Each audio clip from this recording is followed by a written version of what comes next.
The boat's engine roared to life, and I watched my daughter's face disappear into the spray. She didn't look back, not once. I stood there on that tiny strip of volcanic rock, waves crashing against my ankles, and I knew, in that moment, watching the charter boat grow smaller against the horizon, I understood that my only child had just tried to kill me. My name is Margaret Hayes, though everyone's called me Maggie since I was a girl. I'm 68 years old. I spent 42 years as a nurse in Chicago, working double shifts, putting my daughter through college, buying her first car, paying for that beautiful wedding to Derek. I buried my husband 3 years ago, and now I was standing on an uninhabited island somewhere off the coast of Costa Rica, completely alone. Let me back up. 2 months earlier, Jessica had called me with the most wonderful news. She and Derek wanted to take me on a cruise for my birthday. "You've worked so hard your whole life, Mom," she said, her voice warm and loving in a way it hadn't been since she was a little girl. "You deserve this, just the three of us, like a real family vacation." I should have known something was wrong right there. Jessica hadn't wanted to spend time with just family since she married Derek 5 years ago. But I was lonely. The house felt too big without Robert. My friends were dying or moving to warmer climates, and my daughter was reaching out. What mother wouldn't jump at that? We booked a 7-day cruise through the Caribbean and Central America. Jessica handled all the arrangements. She was so thoughtful about it, calling every few days to discuss details, asking about my dietary restrictions, making sure I had the right medications packed. Derek even drove 3 hours to pick me up from my house instead of making me take a cab to the airport. "Can't have our favorite lady navigating O'Hare by herself," he said with that charming smile that had won over everyone at their wedding. The first 3 days of the cruise were perfect. We ate at the fancy restaurants, watched the shows, sat on the deck drinking margaritas and watching the sunset. Jessica laughed at my old nursing stories. Derek was attentive and kind. I felt like I had my daughter back. On the 4th day, we docked at Puerto Limon in Costa Rica. There was a shore excursion listed in the ship's program, a private boat tour to see some volcanic rock formations and maybe spot some dolphins. Most passengers chose the zip lining or the coffee plantation tours, but Derek was enthusiastic about this one. "It's just us and the boat captain," he said. "No crowds, no screaming kids, just peace and quiet and nature." Jessica squeezed my hand. "Doesn't that sound perfect, Mom? Just like you like it." She was right. I'd never been one for crowds. So I said yes. The charter captain was a young Costa Rican man who spoke broken English and seemed nervous. He kept looking at Derek, then at Jessica, then at me. At the time, I thought maybe he wasn't used to American tourists. Now I know he was counting the cash Derek had slipped him before we boarded. We motored out from the port, past the tourist beaches, past the fishing boats, out to where the water turned from green to deep blue. The rock formations were beautiful black volcanic stone jutting up from the ocean like giant's teeth. The captain pulled up alongside one that had a small beach, maybe 20 feet long. "Very beautiful here," he said. "You want to look? Take pictures?" "Mom loves taking pictures," Jessica said, already handing me my camera. "Why don't you get out and get some good shots? The light is perfect." I should have questioned why she wasn't coming with me, why Derek stayed on the boat. But I was happy. I was with my daughter. I trusted her. The captain helped me step onto the rocks. The volcanic stone was sharp under my canvas shoes.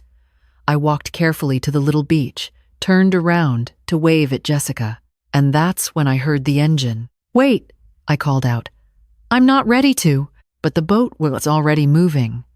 Not slowly backing away to give me space for photos, actually leaving. "Jessica!"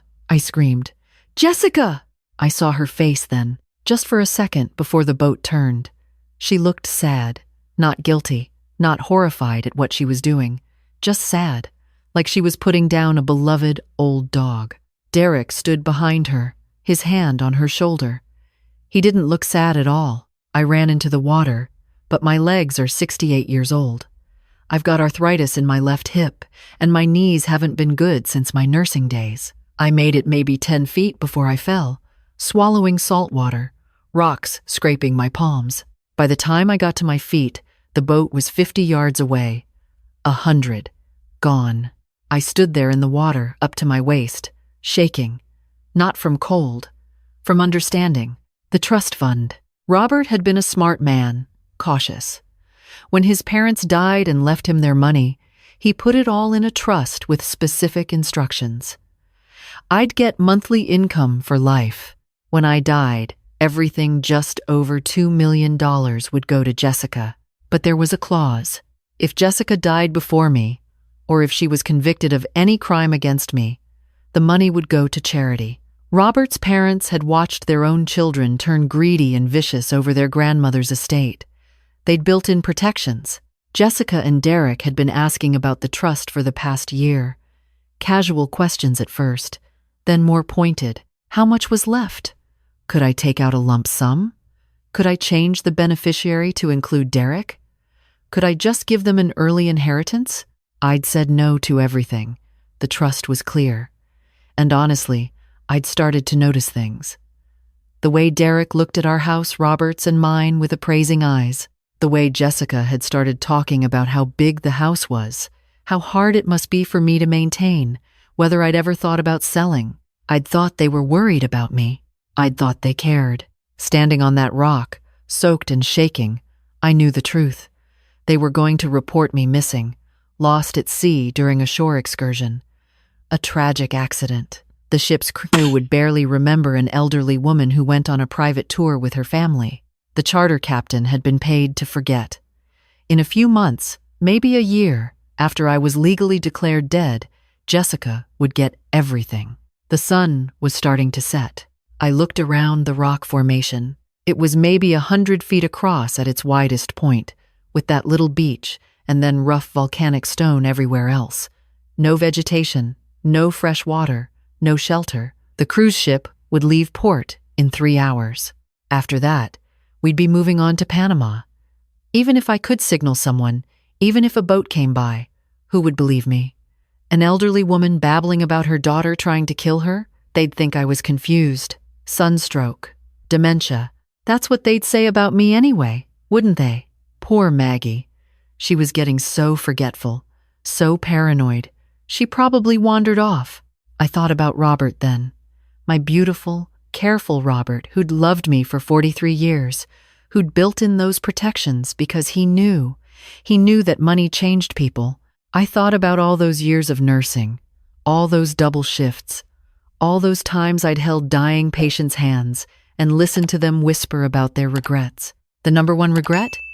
Trusting the wrong people. Then I stopped thinking and started surviving. First, inventory. I patted my pockets. My phone was on the boat. Jessica had said I wouldn't need it, that I should just enjoy the moment. But I had my camera, my waterproof watch that Robert had given me on our 30th anniversary, the clothes on my back, and in my pocket, folded small, my emergency credit card and driver's license. I'd started carrying them separately from my purse after Robert died. A habit from my nursing days, always have ID and money on you, just in case. Second, shelter. The sun would set soon, and then it would get cold. Ocean nights always are. I found a spot where 2 rocks leaned against each other, creating a small overhang. It wasn't much, but it would block the wind. Third, water. This was the real problem. I had none. The ocean was undrinkable. I'd last maybe 3 days without it, less in this heat. My nursing training kicked in. Conserve energy, stay in the shade, don't cry, tears were water loss. Fourth, signal. But signal who and how? I sat down on that little beach as the sun touched the horizon. My hands were scraped bloody from the fall. My clothes were soaked. My hip ached. I was 68 years old, and I'd been left to die by my only child. I could have given up right then. Maybe I should have. But then, I thought about Jessica's sad face, about Derek's hand on her shoulder, about them filing insurance claims and trust paperwork with practiced sadness, about them selling my house, my memories, everything Robert and I built. No, They didn't get to do this. I stood up. My legs shook, but I stood. And I started to plan. The sky was full of stars by the time I heard the boat. Not the charter boat, a different engine, smaller. I scrambled to the highest point of the rock and started waving my camera, turning the flash on and off. SOS. 3 short, 3 long, 3 short. Please, God, let someone see. The boat turned toward me. It was a fishing boat, small and old, with a single light on the bow. The fisherman was older than the charter captain, with weathered brown skin and kind eyes. He pulled up alongside the rock and looked at me for a long moment.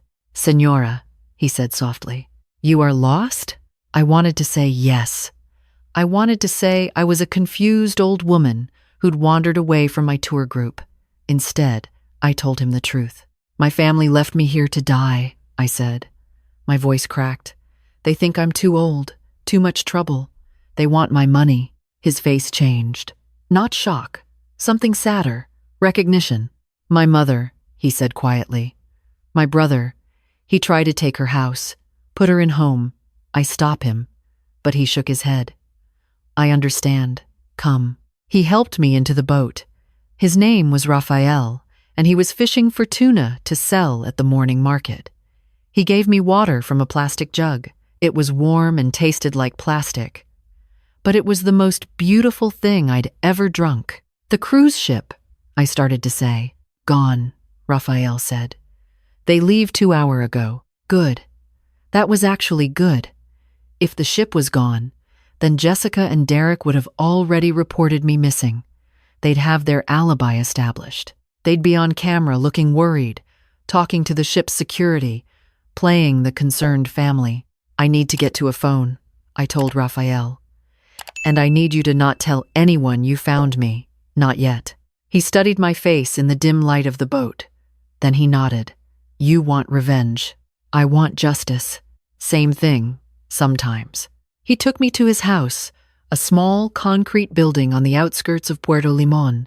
His wife, Maria, didn't ask questions. She just brought me dry clothes, simple rice and beans, and her cell phone. Then she and Raphael left me alone in their tiny living room. I sat there for a long time, holding that phone. My hands were shaking again, but not from cold this time. I could call the police, report what happened. But what did I have? My word against Jessica's and Derek's. A fisherman who barely spoke English as my only witness. And I'd be painted as exactly what they wanted. A confused elderly woman with a story that sounded impossible. Or I could do what I'd done my whole nursing career. I could stay calm, observe, plan, and strike when they least expected it. I called my neighbor, Helen. It was late in Chicago, but she answered on the 3rd ring. "Maggie? Is that you? Where are you calling from?" "Helen, I need your help, and I need you to not ask questions. Can you do that for me?" Silence. Then, "You know I can, honey. I need you to go to my house. There's a key under the 3rd flower pot on the left side of the porch. In my bedroom, in the bottom drawer of Robert's dresser, there's a green folder. Inside is all my legal paperwork, my will, the trust documents, everything. I need you to photograph every single page and email them to me at this address." I gave her Raphael's wife's email. "Maggie, are you in trouble? I will be if you don't help me. Please, Helen, I'm already putting my coat on." Next, I called my lawyer. Mitchell had handled Robert's estate and the trust setup. He was a good man, careful and thorough. It was 11 p.m. in Chicago, but he answered. "Mitchell, it's Margaret Hayes. I need you to do something for me, and I need it done tonight." I explained what I needed. Not everything, just enough. He was quiet for a long time. "Maggie," he finally said, "what's going on? I'll tell you everything soon. Right now, I just need you to trust me. Can you do that?" Another pause. "I've known you for 20 years. If you're asking me this, you have a good reason. I'll have it done within the hour." The emails from Helen came through at 1 a.m. I sat at Raphael and Maria's kitchen table, reading through every document by the light of a single bulb, looking for loopholes, looking for protections, looking for weapons. Robert, you brilliant man. The trust was ironclad. Jessica couldn't break it, but there was more. Robert had taken out a life insurance policy on me, separate from the trust, $250,000, with Jessica as the beneficiary. He'd meant it as extra security for her, something beyond the trust. But now it was evidence of motive. I opened a web browser on Maria's phone and searched for the cruise line's customer service. Then I called them. Yes, hello, this is Margaret Hayes. I was a passenger on the Coral Princess that departed Puerto Limon today. I need to speak to someone about my daughter's emergency. They connected me to the ship, to security. A man with a crisp British accent came on the line. Mrs. Hayes? We've been looking for you. Your daughter reported you missing from a shore excursion. Are you all right? I'm fine, I said. There was a misunderstanding with the tour operator. I'm still in Puerto Limon. I got separated from my group, and it took me a while to find help. My daughter must be so worried. She is indeed. Would you like us to connect you to her cabin? No, I said quickly. Don't tell her yet. I want to surprise her. I'm going to fly to Panama and meet the ship at the next port. Can you help me arrange that? He was hesitant. They'd already filed reports, but I was calm, coherent, and insistent. Just a sweet old lady who wanted to surprise her daughter. Eventually, he agreed to help me book the flight and not mention it to Jessica. Let her worry for one more day, I said with a little laugh. She'll appreciate me more after a good scare. He chuckled. As you wish, Mrs. Hayes. I hung up and sat back. My heart was pounding so hard I thought it might burst. But I was thinking clearly for the first time in hours. They thought I was dead. They were probably already planning what to say to the authorities, how long to wait before filing death certificates and insurance claims. They were probably drinking champagne in their cabin, toasting their freedom from the old woman who'd held their inheritance hostage. Let them celebrate. Let them get comfortable. Let them think they'd won. Because in Panama, I was going to burn their whole world down. Raphael drove me to the airport the next morning. Maria had packed me food and refused payment. You do what you need to do, she said, hugging me tight. Bad children should not win. I tried to give Raphael money. I had my emergency credit card, but he shook his head. My mother, he said again. I wish someone help her like this. You make them pay, Senora. I flew to Panama City and took a cab to the port. The Coral Princess was docked, massive and white against the blue sky. Passengers were already coming back from their excursions, hauling shopping bags and laughing about their adventures. I checked into a small hotel across from the port, changed into the clothes I'd bought at a tourist shop, a nice floral blouse and khaki pants, fixed my hair, put on lipstick, looked at myself in the mirror. I looked like someone who'd been through hell. I had bruises on my arms from climbing on the rocks. My hands were scraped. My face was sunburned. But I was alive, and I was ready. I called the ship's security again. This is Margaret Hayes. I've arrived in Panama. I'd like to reboard the ship. There was confusion, excitement, relief. They sent someone to escort me from the hotel. The security officer who met me was young, maybe 30, with earnest eyes. Mrs. Hayes, your daughter has been beside herself. She'll be so relieved. I'm sure she will, I said. He walked me through the port, past the crowds, onto the ship. We took the elevator to Deck 9. To Jessica and Derek's suite, they'd booked the family suite, all of us together.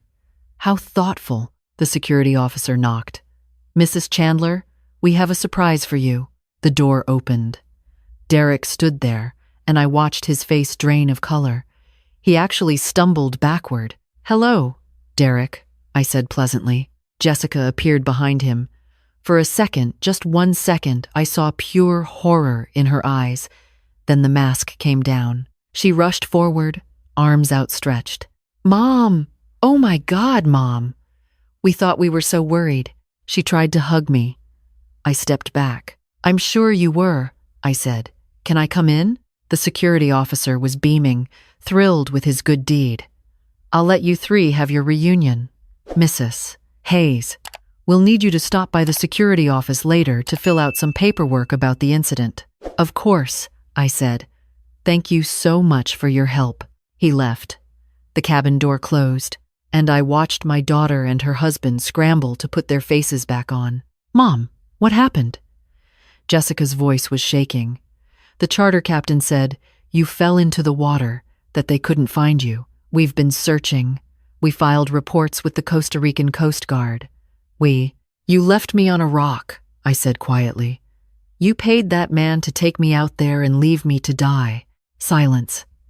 Derek's face was sweating. Jessica's mouth opened and closed. That's crazy," Derek finally said. "The captain said there was an accident, that you insisted on getting out to look at something, and when they turned around, you were gone." "Stop," I said. "Just stop. I know what you did. I know why you did it. The trust fund, the life insurance. You wanted me gone." "Mom, you're upset," Jessica said. Her voice had changed. "Harder now. You've been through something traumatic. You're confused." "I'm 68, not senile." I pulled out Maria's cell phone. "I have the fisherman who rescued me, willing to testify about where he found me. I have the GPS coordinates. I have photos I took of that rock before you left me there." I didn't actually have photos, but I had the camera, and the look on their faces told me they couldn't remember whether I'd taken pictures or not. "And I have this," I continued, pulling out a piece of paper. "A document from my lawyer. As of last night, I've modified my will. If anything happens to me under even slightly suspicious circumstances, everything goes to charity. Not you, not Derek, nothing. And I've given copies to 3 different lawyers with instructions to investigate my death thoroughly if it occurs within the next 10 years. That was partially true. Mitchell had drawn up the document. I'd sign it as soon as I got home. Jessica's face crumpled, but not with sadness, with rage. "You can't do that. That's my money. Dad wanted me to have it." "Your dad wanted you taken care of. Not rich. There's a difference." Derek stepped forward. He was bigger than me, stronger. But I'd dealt with violent patients before. I stood my ground. "You're going to get off this ship," he said quietly. "You're going to go home, and you're going to forget this whole thing happened. Because if you don't, we'll tell everyone you've got dementia. We'll show them how confused you've been. We'll have you declared incompetent, and then we'll be your guardians. And we'll get the money anyway." I smiled. It felt strange on my face. "Try it. I dare you." I left the cabin, walked straight to the ship's security office, asked for the head officer. When he arrived, I told him everything. The charter boat, the payment, the abandonment, my daughter's motive. The officer listened, his expression growing darker. "This is a serious accusation, Mrs. Hayes. I know. I have evidence. I have witnesses, and I want to press charges." He looked at me for a long moment. "This will ruin your relationship with your daughter. My daughter tried to kill me. I think that ship has sailed." I gestured to the ocean outside. Literally, they investigated. They pulled security footage of Jessica and Derek paying the charter captain. They contacted Raphael, who confirmed my story. They found the GPS data showing exactly where the boat had gone, how long it had stayed, how quickly it had returned without me. By the time the ship docked back in Fort Lauderdale, Jessica and Derek were in custody. The cruise line had called the FBI, attempted murder, conspiracy to commit fraud, wire fraud for the insurance policy. I stood on the deck as we pulled into port, watching my daughter be escorted off the ship in handcuffs. She looked up at me once, and this time, I saw what I'd been too blind to see before. Not my little girl, not my baby, but a stranger, someone I'd fed and clothed and loved who'd looked at me and seen only an obstacle to wealth. Derek didn't look at me at all. The trial took 8 months. Jessica's lawyer tried the dementia defense anyway, put up experts who'd never examined me, showed photos of me looking confused at the pharmacy, at the grocery store. Normal, elderly moments twisted into evidence of incompetence. But I had my own witnesses, Rafael and Maria, flown in from Costa Rica. The ship's crew who'd interacted with me, Helen, my neighbor, who testified I was sharp as a tack, dozens of my former colleagues from the hospital who spoke about my work, my memory, my judgment, and I had the truth. The jury deliberated for 3 hours, guilty on all counts. Jessica got 12 years, Derek got 15. The judge was not kind in his sentencing. You looked at your mother, he said to Jessica, and you saw a bank account. You forgot she was a human being. You forgot everything she'd done for you, and you were willing to let her die alone and afraid for money you hadn't earned. I have children myself, and I cannot imagine the depth of selfishness it takes to do what you've done. I should have felt vindicated. I should have felt victorious. Instead, I just felt old. The trust fund stayed intact. The life insurance policy was voided. You can't collect if you tried to murder the insured. I sold the big house and moved into a smaller condo. Helen lives 3 doors down. We play cards twice a week. I haven't spoken to Jessica since the trial. She writes me sometimes from prison, long letters about how sorry she is, how Derek manipulated her, how she wasn't thinking clearly. The first few, I read. Now I just send them back unopened. Maybe that makes me cruel. Maybe a better mother would forgive. But I spent 3 hours on a rock thinking I was going to die. I spent those hours understanding that my daughter had looked me in the eye, held my hand, kissed my cheek, and then sentenced me to death. That's not something you can apologize away. Some betrayals are too deep for forgiveness.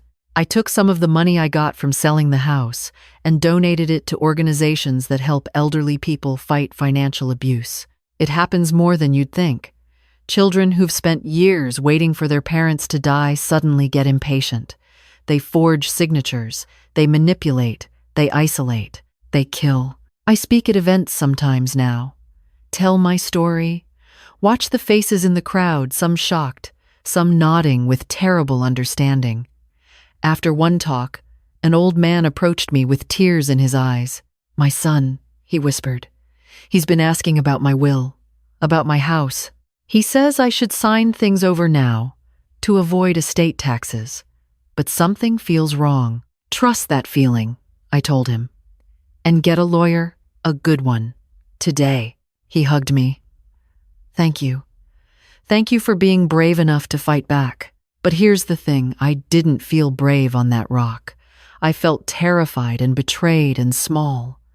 The bravery came later, in Raphael's house, when I decided not to hide, on the ship, when I confronted them, in the courtroom, when I looked at my daughter and told the truth, even though it destroyed whatever relationship we had left. That's what bravery is, I think.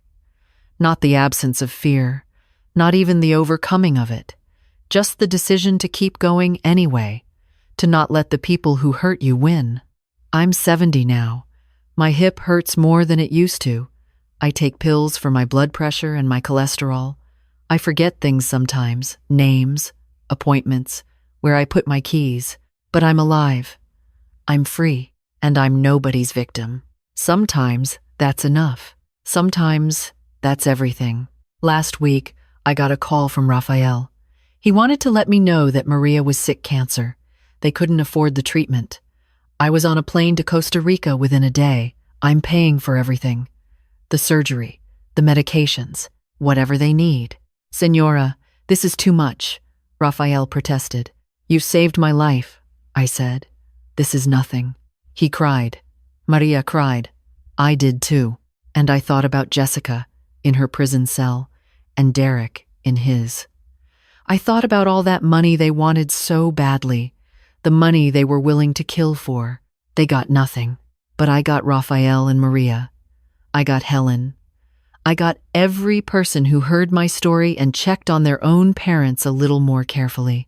I got a second chance at life, a reminder that kindness exists even in strangers, that justice is possible even when it seems impossible. That's worth more than $2 million. That's worth everything. I still have the camera I was holding when they left me on that rock. I've never used it since, but I keep it on my shelf, a reminder of what I survived, of what I learned, of the fact that you're never too old to fight back. And if you're reading this, if you're in a situation where someone you love is hurting you, using you, planning something terrible, listen to that voice in your head that says something's wrong. Trust it. Act on it. You're stronger than you think. And you deserve better than people who look at you and see only what they can take. I learned that at 68, standing on a rock in the middle of the ocean, watching my daughter sail away. I wish I'd learned it sooner, but at least I learned it in time,